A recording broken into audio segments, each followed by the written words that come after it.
Hey everybody, it's Out of Darts. I wanted to do another follow-up video. This is not the mod tutorial because I found a few more things that I thought were really relevant information and were worth making a quick follow-up. I apologize for not having this in the initial video.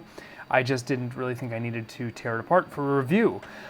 So a couple things. The hopper definitely jams if you stick even 30 rounds in it, so I was right on that count. This is pointless. I am really excited to eventually mod it with a LiPo and get rid of this battery. And those things are those things. Anyway, I took this blaster open and I thought I would share that with you and some of my thoughts inside. First off being, I'm largely impressed that there's 20 gauge wiring in here. I think that is the highest gauge wiring I've ever seen in a Nerf blaster. I apologize if there's any camera shake. It is a little tough. I am going to zoom in here to try get a little more detail for you guys. So along with the 20 gauge wiring, we have pretty much just standard rival stuff. You've got the flywheels run through, positive is going, assuming red is positive, is going to the positive battery. The negative battery lead goes to the switch through two other safety switches, one for making sure you have this in place and the other making sure you have the door locked. Inside there's this very funny little arm that when the door is open deactivates or activates that, I guess activates that switch, which actually closes the circuit or opens the circuit so it can't finish. So a really simple mod here for anybody that wanted to mod this would be to simply take all of these wires here, this red and this yellow right here, and just solder those 2 points right there. And that would probably give you a little bit of at least control over what you're doing. You can also take this little tiny tab right here and you can file that down to nothing, just clip it off. I do think you want to keep it in general because of the way that the switch works. You need that spring, so don't lose it completely. But if you get rid of that, then you can pull the firing trigger whenever you want, which personally I like to be able to do. So if you were going to use a rechargeable battery and just wanted to do a minimal thing, you could do one solder joint there, trim that, and you are good to go. Now the reason I really wanted to do the follow-up video is I'm a little disappointed with some quality control here.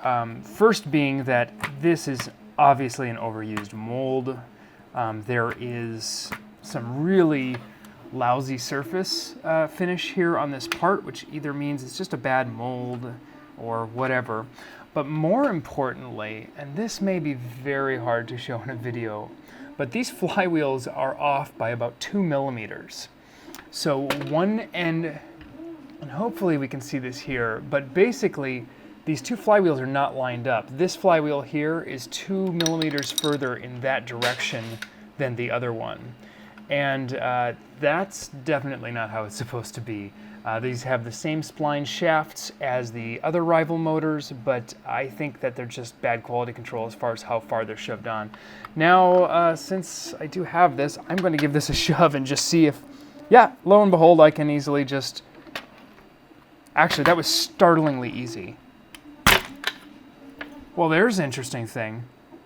These are nowhere near as tight as Hasbro's products, which is really interesting considering these flywheels look and feel just about identical, but I can't believe how easily that came right off. That actually could prove to be a problem going forward with putting these on 3S, because if the shaft fit is that much looser, it's going to have a potential to possibly spin off. Now this is just all speculation, of course. I will run this through the paces, I will put this on 3S, and I will do a tutorial as well. I actually might try doing what I want to call like a mod with me tutorial, which is a unscripted full-length tutorial, meaning it will probably be a couple hours in length, but if somebody really wants to see it, they can. Wow, I can just, with just finger power, I think I can get these off. That's, well, they're not going to be hard to remove the flywheels. Anyway, I will do this sort of mod with me video so you can watch me mod this in relatively real time with some minimal editing, and then down the road I'll try to do a full tutorial because I know that's probably the most helpful. There is a glue or residue or muck on these flywheels. What is that? It could be, I do not know the process, but I know when they injection mold, there's stuff they spray in the molds to have them, it's a releasing agent, but I don't know how that actually works, so I assume there's a lot more on one than the other. Very interesting that these came on and off so easily. The motors, I can confirm, are 360 size and the same as Rival. They do have the spline shafts. They're the same shaft size. This pusher mechanism is very simple. It's just a strife-like lever that pushes forward.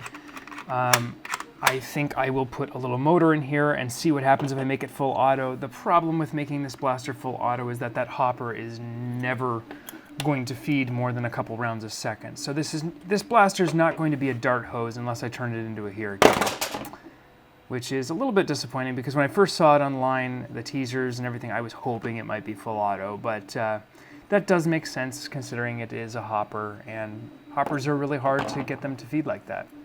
Anyway, I hope this was informational to some people that wanted to see it, and I will have more to come on this blaster because boy, is it exciting when new stuff comes out. Until next time, guys and girls, I'm out of darts.